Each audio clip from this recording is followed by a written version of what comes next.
അടുപ്പിൽ തീ പിടിപ്പിക്കുന്നതിലും എളുപ്പമാണ് ഒരു നാട് കത്തിക്കുന്നത് എന്ന് ഏതു രാജ്യത്തും നടക്കുന്ന കലാപത്തെക്കുറിച്ച് പറയാം.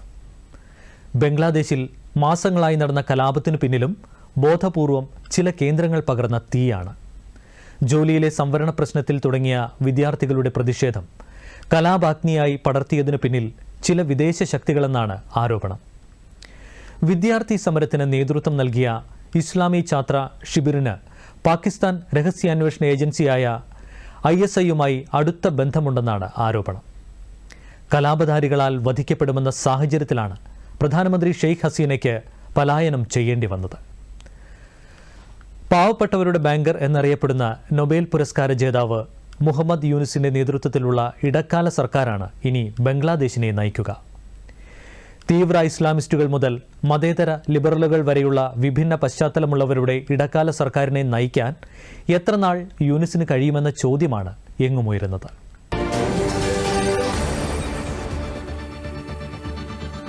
ലോകം കണ്ട എക്കാലത്തെയും പ്രമുഖ നയതന്ത്രജ്ഞനും US സ്റ്റേറ്റ് സെക്രട്ടറിയുമായിരുന്ന ഹെൻറി കിസിഞ്ചർ ഒരിക്കൽ ബംഗ്ലാദേശിനെ വിശേഷിപ്പിച്ചത് ഇന്റർനാഷണൽ ബാസ്ക്കറ്റ് കേസ് എന്നായിരുന്നു. പരമദാരിദ്ര്യത്തിലായിരുന്ന ബംഗ്ലാദേശിന് കിസിഞ്ചർ ചാർത്തിക്കൊടുത്ത നാണക്കേടിന്റെ വിശേഷണം പിന്നീട് പാശ്ചാത്യ രാജ്യങ്ങൾ ഏറ്റുപിടിച്ചു. എന്നാൽ രാജ്യം സുവർണ ജൂബിലി പിന്നിടുമ്പോൾ ലോകം കാണുന്ന ബംഗ്ലാദേശ് പഴയ ബംഗ്ലാദേശ് ആയിരുന്നില്ല. ചുരുങ്ങിയ കാലത്തിനുള്ളിൽ ബംഗ്ലാദേശ് കൈവരിച്ച സാമ്പത്തിക പുരോഗതി മറ്റുള്ളവരെ അമ്പരപ്പിക്കുന്നതായിരുന്നു. ദാരിദ്ര്യത്തിൽ നിന്ന് ദാരിദ്ര്യ നിർമ്മാർജ്ജനത്തിന്റെ മാതൃകയായി ബംഗ്ലാദേശിനെ മാറ്റിയത് മനുഷ്യത്വത്തിന്റെ മാതാവ് എന്ന് അണികൾ വിളിക്കുന്ന പ്രധാനമന്ത്രിയായിരുന്ന ഷെയ്ഖ് ഹസീനയായിരുന്നു. അവരുടെ ദീർഘവീക്ഷണത്തോടെയുള്ള നയങ്ങളാണ് ബംഗ്ലാദേശിന്റെ ദാരിദ്ര്യം ഒരു പരിധിവരെ പരിഹരിച്ചത്.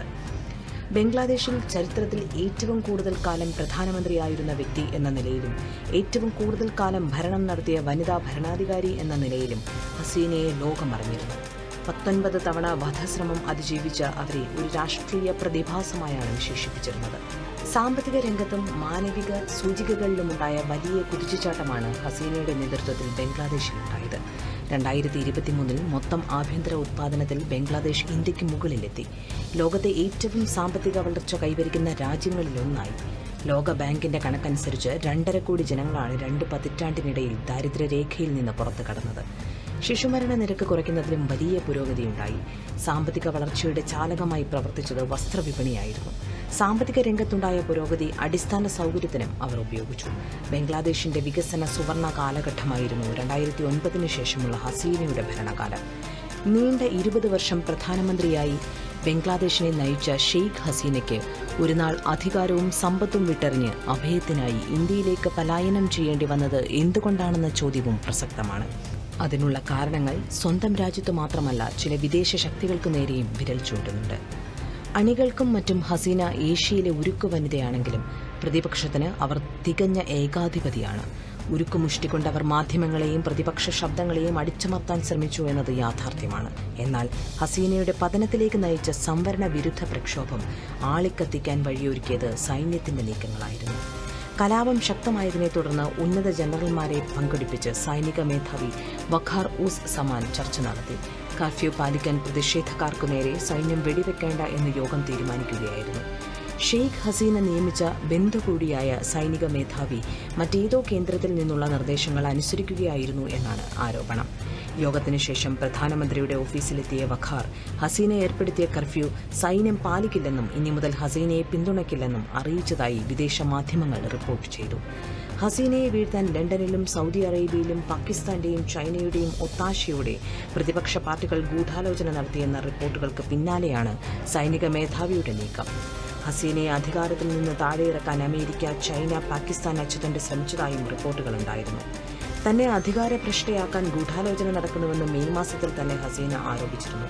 വധിക്കപ്പെടുമെന്ന് ഹസീന ഭയന്നിരുന്നതായും റിപ്പോർട്ടുകളുണ്ട്. പസഫിക്കിനോടൊപ്പം ബംഗാൾ സമുദ്രാതിർത്തിക്കുള്ളിൽ ഒരു എയർബേസ് അമേരിക്കയുടെ ലക്ഷ്യമാണ്. മേഖല മുഴുവൻ നിയന്ത്രണത്തിൽ കൊണ്ടുവരാൻ സാധിക്കുന്ന എയർബേസ് ബംഗ്ലാദേശിൽ സ്ഥാപിക്കാനായിരുന്നു US ലക്ഷ്യം. അമേരിക്കയുടെ ലക്ഷ്യം നടക്കില്ലെന്ന് ഹസീന തുറന്നു പറഞ്ഞിരുന്നു. ഇതിന്റെ പേരിലാകാം ഹസീനയ്ക്കെതിരെ പാശ്ചാത്യ മാധ്യമങ്ങൾ നിരന്തരം റിപ്പോർട്ടുകൾ പ്രസിദ്ധീകരിച്ചു തുടങ്ങിയത്. എയർബേസ് നിർമ്മിക്കാൻ അനുവദിച്ചാൽ തടസ്സങ്ങളില്ലാതെ തെരഞ്ഞെടുപ്പിന് വഴിയൊരുക്കാമെന്ന് ഒരു വിദേശ രാജ്യം ഓഫർ ചെയ്തുവെന്ന് ഹസീന മുൻപ് വെളിപ്പെടുത്തിയിരുന്നു. രാജ്യം ഏതെന്ന് വ്യക്തമാക്കിയില്ലെങ്കിലും ഒരു വെള്ളക്കാരൻ ഇക്കാര്യം പറഞ്ഞുവെന്ന് ഹസീന പാർട്ടി യോഗത്തിലും അറിയിച്ചു. ജനുവരിയിൽ 5ാം തവണയും തിരഞ്ഞെടുക്കപ്പെട്ടതിന് പിന്നാലെയായിരുന്നു ഹസീനയുടെ വെളിപ്പെടുത്തൽ. ഈ രാജ്യം ബംഗ്ലാദേശിൽ കൂടുതൽ പ്രശ്നങ്ങൾ ഉണ്ടാക്കുമെന്നും അവർ മുന്നറിയിപ്പ് നൽകിയിരുന്നു. ഹസീന പരാമർശിച്ച രാജ്യം അമേരിക്കയാണെന്ന് ചില നിരീക്ഷകർ ആരോപിക്കുന്നു. ജനുവരിയിൽ നടന്ന പൊതു തെരഞ്ഞെടുപ്പിനെ റഷ്യ, കാനഡ, അറബ് പാർലമെന്റ് എന്നിവിടങ്ങളിൽ നിന്നുള്ള നിരീക്ഷകർ സുതാര്യവും നീതിയുക്തവും എന്ന് വിശേഷിപ്പിച്ചപ്പോൾ US സ്റ്റേറ്റ് ഡിപ്പാർട്ട്മെന്റ് അതിനെ എതിർത്തുകൊണ്ട് രംഗത്ത് വരികയായിരുന്നു. ബംഗ്ലാദേശിൽ സ്വതന്ത്രവും നീതിയുക്തവുമായ തെരഞ്ഞെടുപ്പിനായി ആവർത്തിച്ച് ആഹ്വാനം ചെയ്ത അമേരിക്ക സെപ്റ്റംബറിൽ ഹസീനയുടെ ഭരണകക്ഷി അംഗങ്ങൾക്കും സുരക്ഷാ ഉദ്യോഗസ്ഥർക്കും വിസ നിയന്ത്രണവും ഏർപ്പെടുത്തിയിരുന്നു. ഷെയ്ഖ് ഹസീനയുടെ നേതൃത്വത്തിലുള്ള സർക്കാരിന്റെ പതനത്തിലേക്ക് നയിച്ചതും 500-ലധികം പേർ മരിച്ചതുമായ ബംഗ്ലാദേശ് പ്രക്ഷോഭത്തിന് പിന്നിൽ ജമാഅത്തെ ഇസ്ലാമി ബംഗ്ലാദേശിന്റെ വിദ്യാർത്ഥി വിഭാഗമായ ഇസ്ലാമി ഛാത്ര ശിബിർ ആണെന്ന് ബംഗ്ലാദേശ് മാധ്യമങ്ങളും റിപ്പോർട്ട് ചെയ്തു. ഈ സംഘടനയ്ക്ക് പാക് രഹസ്യാന്വേഷണ ഏജൻസിയായ ISIയുടെ പിന്തുണയുണ്ടെന്നും ആരോപണമുണ്ട്.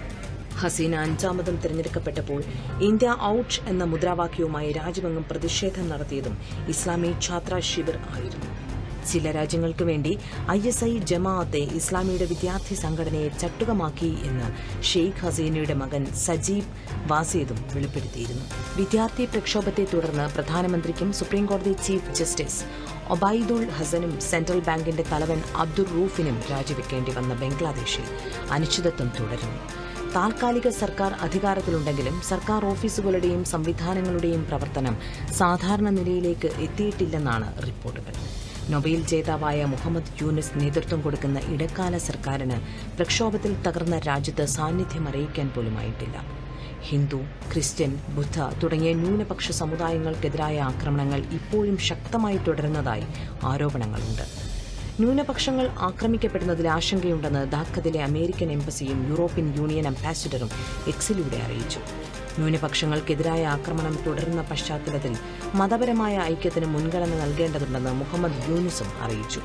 ഷെയ്ഖ് ഹസീന വിരുദ്ധതയുടെ പേരിൽ പൊതുസ്വീകാര്യത കിട്ടിയ ജമാഅത്ത് ഇസ്ലാമി എന്ന മത യാഥാസ്ഥിതിക സംഘടനയും പട്ടാളവും അധികാരം പങ്കിടുമ്പോൾ രാജ്യത്തെ ജനാധിപത്യം വീണ്ടും ചോദ്യചിഹ്നമായി ഉയരുകയാണ്.